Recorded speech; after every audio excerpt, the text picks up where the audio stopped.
back to my Mexican kitchen here in Switzerland. Today I have a very easy recipe. We love those. How to make zucchini Mexican style. So my mom would call it sauteed zucchini, so however you know it. It's a very nice and delicious recipe and it's very nutritious, so let's get our hands dirty. The ingredients you need to make your Mexican style zucchini are 6 zucchinis, 3 onions, 2 tomatoes, 150 grams of corn, 2 garlic cloves, 2 teaspoons of tomato knorr, and enough cooking oil. I'll be using about 2 to 3 teaspoons. Okay, so to start, like I said, it's a very simple dish. You have to chop up your onions finely. The tomatoes also get chopped up into small bite-sized pieces, and also the zucchini gets chopped up into small bite-sized pieces. The garlic really does get minced finely. And another thing is I'm using the tomato knorr. Here in Switzerland, it's not easy to find it. I haven't really looked in the food aisle. Maybe they do have something similar, I don't know. But not the Knorr brand that I haven't seen here. I bring mine either from Mexico or the US. But if you guys don't have tomato knorr where you live, you can always season with salt. And so it has a nice red color. You can add a bit of tomato puree concentrate, or you can add a bit of tomato sauce. It's just use your imagination with your local ingredients, and well, now we can start cooking. Okay, so let's start. This recipe, like I said, it is super easy. It's just like a lot of minute steps. So the first thing you need to do is add a bit of oil, about 3 teaspoons or tablespoons. You kind of wing it. It's not a fried dish, but you do have to saute the veggies, so you have to add enough oil so they don't burn or stick to your pan.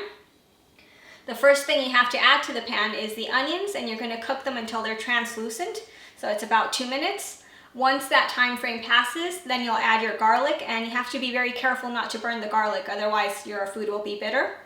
You can let it cook there for about 30 seconds to a minute.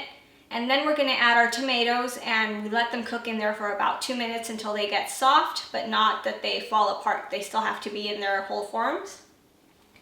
After that time frame, we can add the corn, and again we stir it around and we let it cook for about another minute. And last but not least, our zucchini and our knorr seasoning.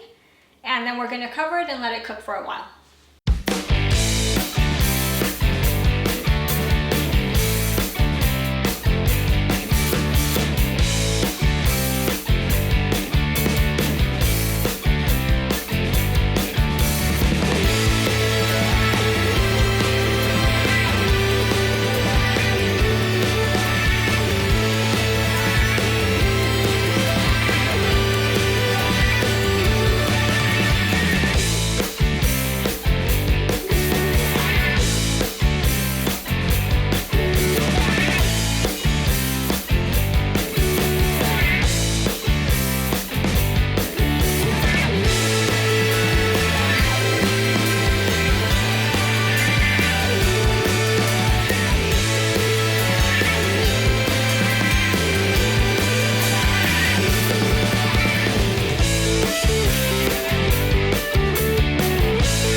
We're done with our zucchini.